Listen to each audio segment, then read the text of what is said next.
Welcome to the Real News Network. I'm Jessica Devereaux in Baltimore, and welcome to this edition of the Shir Hever Report. Now joining us from Germany is Shir Hever. Shir is an economic researcher in the Alternative Information Center, which is a Palestinian-Israeli organization active in Jerusalem and Beit Zahur.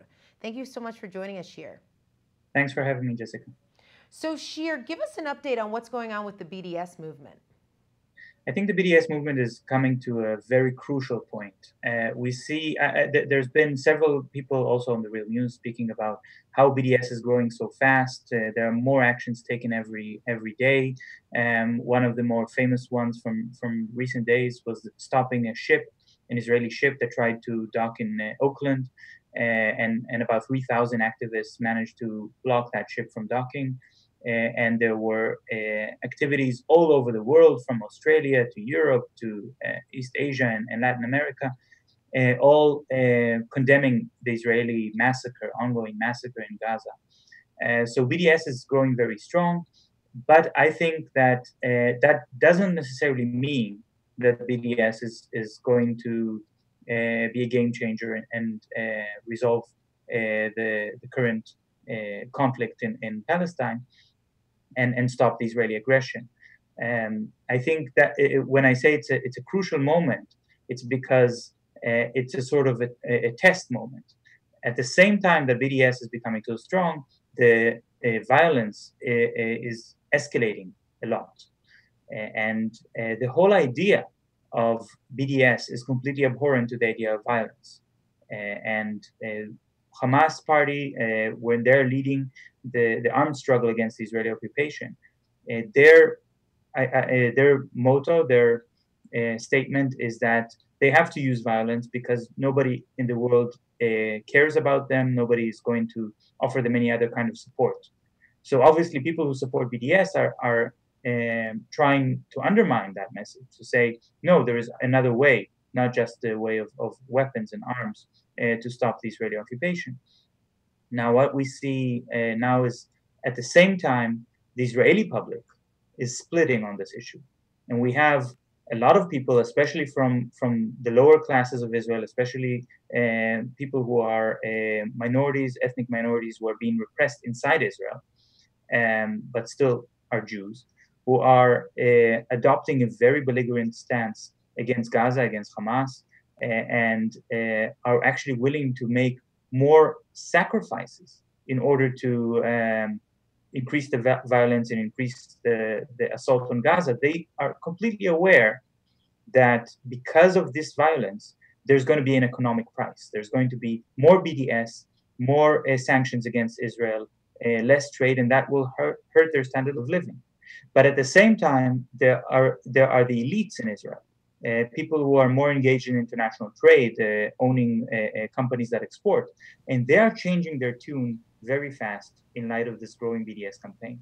If we look at how people responded to BDS over the last 6 years or so, that then most of these factory owners, exporters, were trying to keep as much as they could secret.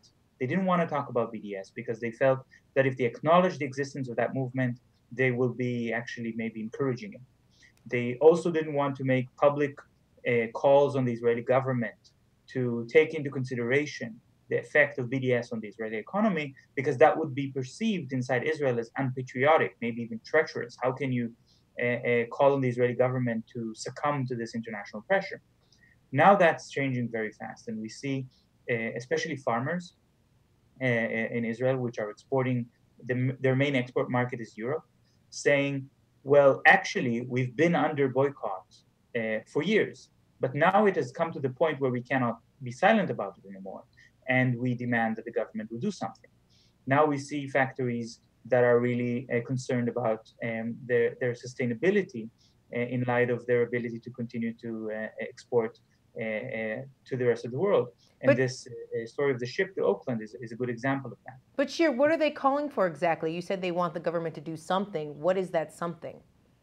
I think that's where it becomes very confused, because if we look at the Israeli politicians, they gave a sort of formula, and they talked about that a lot during the peace negotiations, which were overseen by Secretary of State Kerry, and those have collapsed. But just before they collapsed, a lot of Israeli ministers warned that as long as they can keep the peace process alive, then they can avoid the full brunt of the boycott movement, and maybe they can keep things going, the status quo going.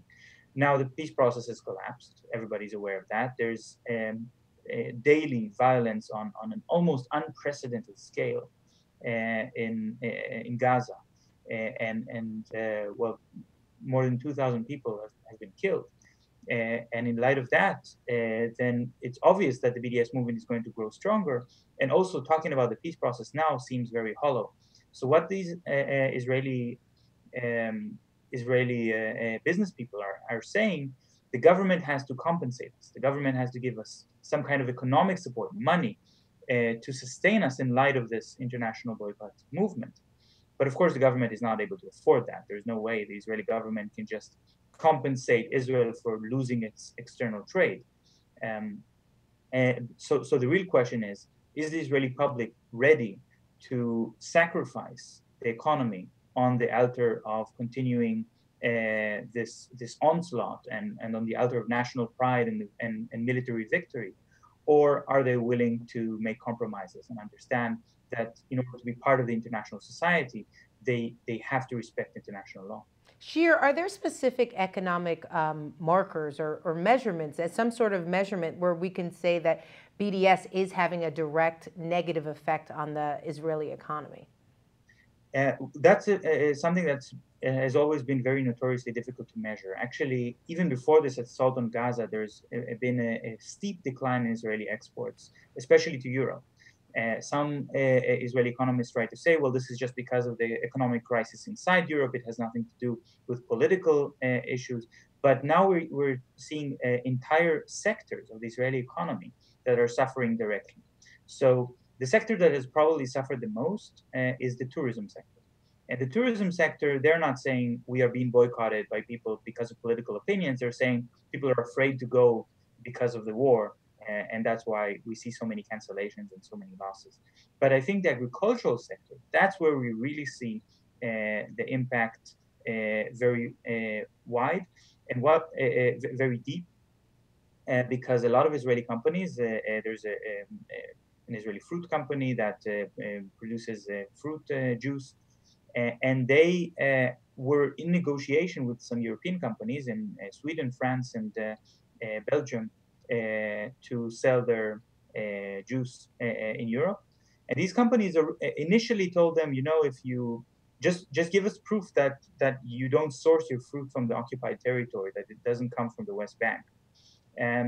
But then they changed their tune and said, you know what, we don't want any kind of product that says made in Israel.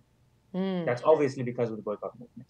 And what these farmers do, what these agricultural companies do then, is they try to seek very desperately other markets. Because, with agriculture, you can't keep the goods forever. They're perishable goods. So their growing market now is Russia. Russia is under international sanctions because of the crisis in the Ukraine. And there are Russian companies that are willing to buy these goods from Israel, but they're paying less. The prices are lower. And more importantly, after Israel is starting to make these connections with Russia, they're losing their markets in Central and Western Europe. It's very unlikely that they will be able to just rebuild those ties again as if nothing happened. And once the sanctions from Russia will be lifted, and they will probably be lifted sooner or later, then the full brunt of this crisis will be felt by the Israeli agricultural sector. All right, Shir Hever joining us from Germany. Thank you so much for being with us. Thanks, Jessica, for having me. And thank you for joining us on the Real News Network.